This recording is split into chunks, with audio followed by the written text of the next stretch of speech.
हमारे प्रधानमंत्री आपके सामने झूठ तो बहुत बोलते हैं, लेकिन अब तो फिजूल की बातें करने लग गए हैं। पहले झूठ तक सीमित था, अब अजीब अजीब सी बातें। आपकी 2 भैंसें हैं तो कांग्रेस एक भैंस चुरा लेगी।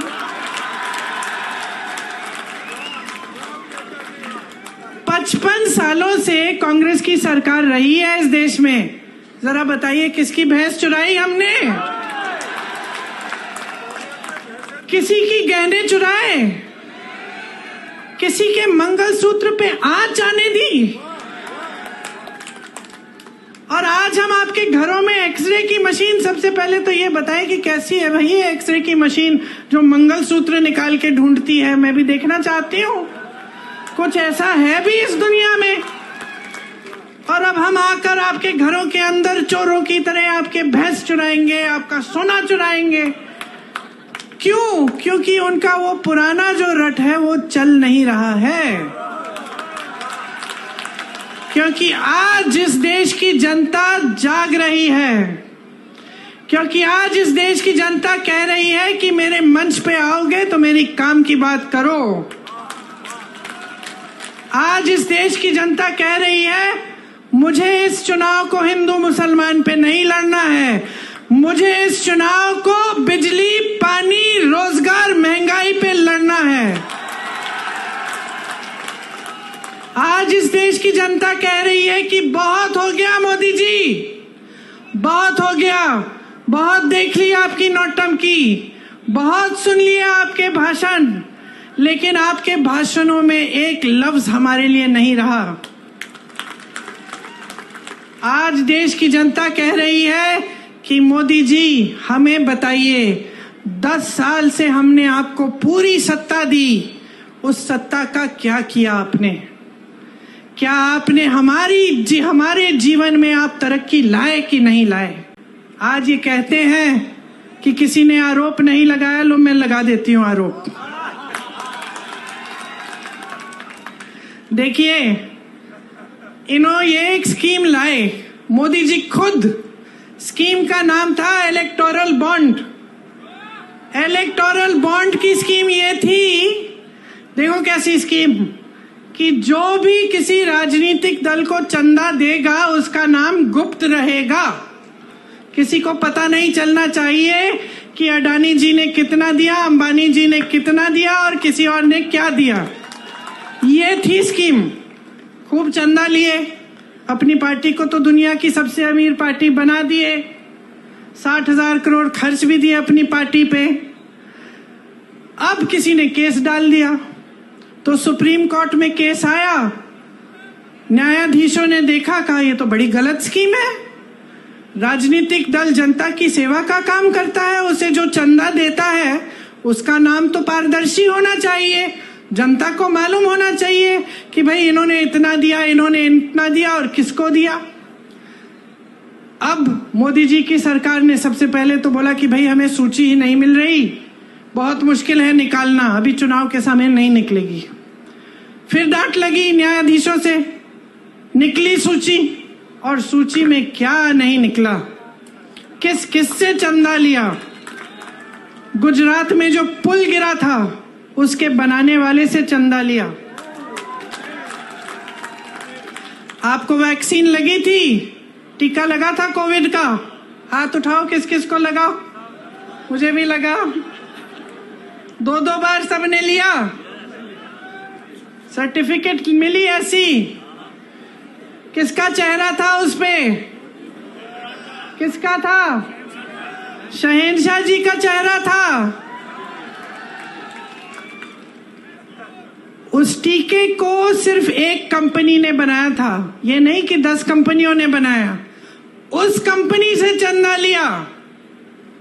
आज क्या निकला है? रिपोर्ट निकली है कि कुछ प्रतिशत लोगों से को इस टीके से ऐसा हो सकता है कि अचानक हार्ट अटैक हो गया, अचानक गिर के मर जाएंगे। कितने नौजवानों को ऐसा हुआ है पिछले 1-2 सालों में? हम सब जानते हैं, मैं खुद जानती हूँ लोगों को जिनके साथ ऐसा हुआ। किसी को पता नहीं चल रहा था कि कैसे ऐसे गिर के मर गए। अच्छे खासे सेहतमंद थे, कोई जिम कर रहा था, कोई दौड़ लगा रहा है, कोई 40 साल का, और आज आपको ये बात पता चल रही है। और ऊपर से ये बात पता चल रही है कि भाजपा ने इनसे चंदा लिया। और बताती हूं, ऐसी कंपनियों से चंदा लिया है जिस पे छापा मारा था इन्होंने। छापा मारा, चंदा लिया, छापे बंद, केस लगाया, चंदा लिया, केस बंद। गौ माता, अच्छा, हमें बताया जा रहा है कि गौ मांस के सप्लाई कंपनी से भी चंदा लिया है 250 करोड़ का। यहाँ आपके मंच पे धर्म की बातें, धर्म के रखवाले वहां चंदा ले रहे हैं इन लोगों से। तो ये भ्रष्टाचार है कि नहीं है? इससे बड़ा भ्रष्टाचार आपने कभी देखा है कि सरकार ने भ्रष्टाचार की स्कीम ही बना दी? एक जमाने में भ्रष्टाचार होता भी था तो छुपके चोरी से होता था। अब भ्रष्टाचार खुलेआम स्कीम के तहत हो रहा है, इलेक्टोरल बॉन्ड। और आपको कहने की ये हिम्मत कि हम भ्रष्ट नहीं हैं, कहते हैं कि खुद ईमानदार हैं, बाकी सारे नेता भ्रष्ट हैं। किसी को जेल में डाल दिया है, किसी मुख्यमंत्री को, किसी और को जेल में डाल दिया है, किसी पार्टी का, जैसे कांग्रेस पार्टी के खाते बंद करा दिए चुनाव से पहले कि इनको चुनाव के लिए कोई सुविधा नहीं मिलनी चाहिए। अपनी पार्टी को इस कदर वॉशिंग मशीन बना दिया है, धुलने वाली, जो कपड़े धोने वाली मशीन होती है ना, कपड़ा डालो, गंदा कपड़ा अंदर डालो, निकालो तो साफ निकलता है। इसमें क्या होता है, इनकी पार्टी में नेता चले जाता है, पहले कहते हैं भ्रष्ट है, इसके 70,000 करोड़ का स्कैम है, उसका ये घोटाला है, उसने इतना चोरी किया। फिर कहते हैं आइए, आपका स्वागत, हमारी पार्टी में आइए। जैसे ही वो नेता उनकी पार्टी में चले जाता है तो कहते हैं कि बिल्कुल ठीक, इसने तो कुछ किया ही नहीं है, ये तो साफ हो गया, ये तो बहुत ईमानदार आदमी है। तो ये चल रही है राजनीति देश में। आज भाजपा ने एक और काम किया है, बड़ा काम, अपनी पार्टी को सबसे धनवान पार्टी बनाया है पूरी दुनिया में। आज पूरी दुनिया में सबसे पैसे वाली पार्टी कौन सी है? एक रिपोर्ट आई है, मुझे मालूम नहीं कि कितनी सही है, लेकिन लगभग मुझे लगता है कि सही होगी। 60,000 करोड़ रुपए इन्होंने खर्चे हैं। किस पे? आपके नालों को ठीक करने के लिए नहीं, आपकी टूटियों में पानी लाने के लिए नहीं, आपकी सड़कों की मरम्मत में नहीं, आपके कारोबार में नहीं, आपकी खेती को ठीक करने में नहीं, ये जीएसटी हटाने में नहीं, अपनी पार्टी के लिए, अपनी पार्टी को मजबूत बनाने के लिए बड़ी बड़ी इमारतें बनाई हैं हर जिले में। इनके जो ऑफिस हैं इतने बड़ी बड़ी इमारतें, सबको थोड़ा थोड़ा वेतन दे रहे हैं, जो भी उनके लिए काम कर रहा है उनकी पार्टी के लिए।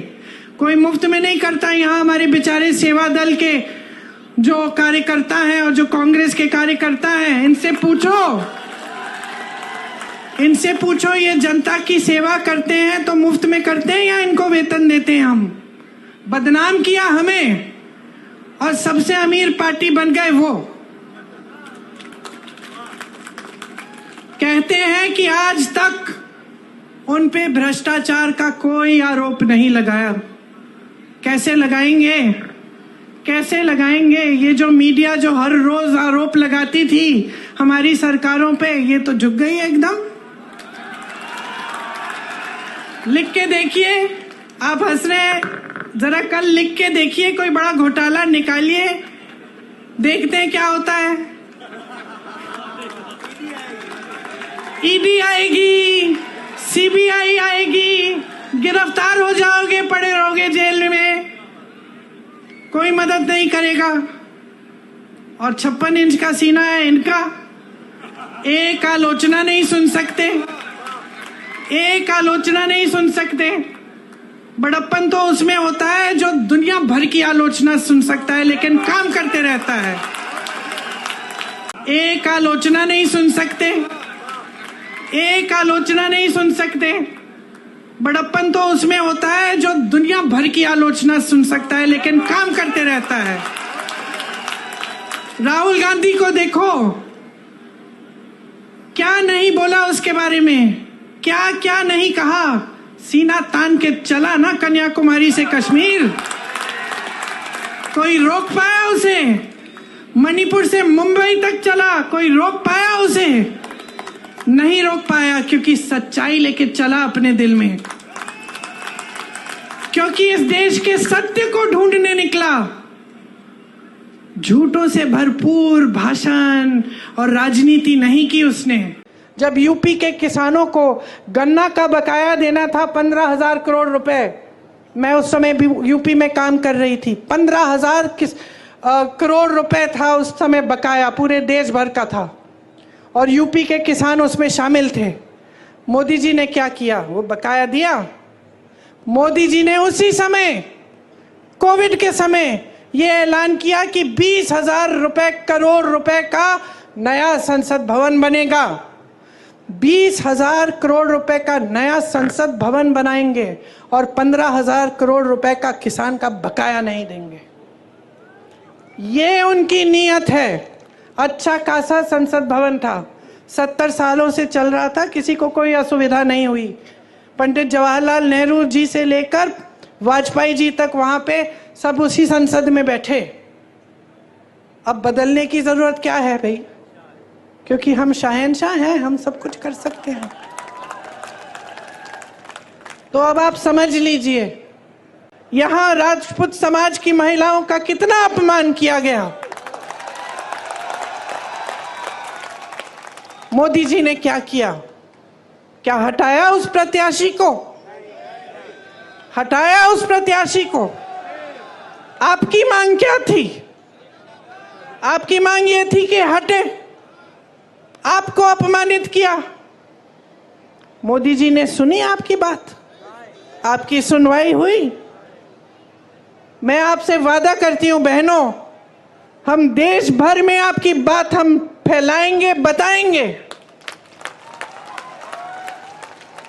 और इस तरह का अपमान आपके साथ हम नहीं होने देंगे। जनता को दिखने लगा है कि 10 साल बीत गए, बहुत बड़ी बड़ी बातें, क्या था वो, सबका साथ सबका विकास, ऐसी बात।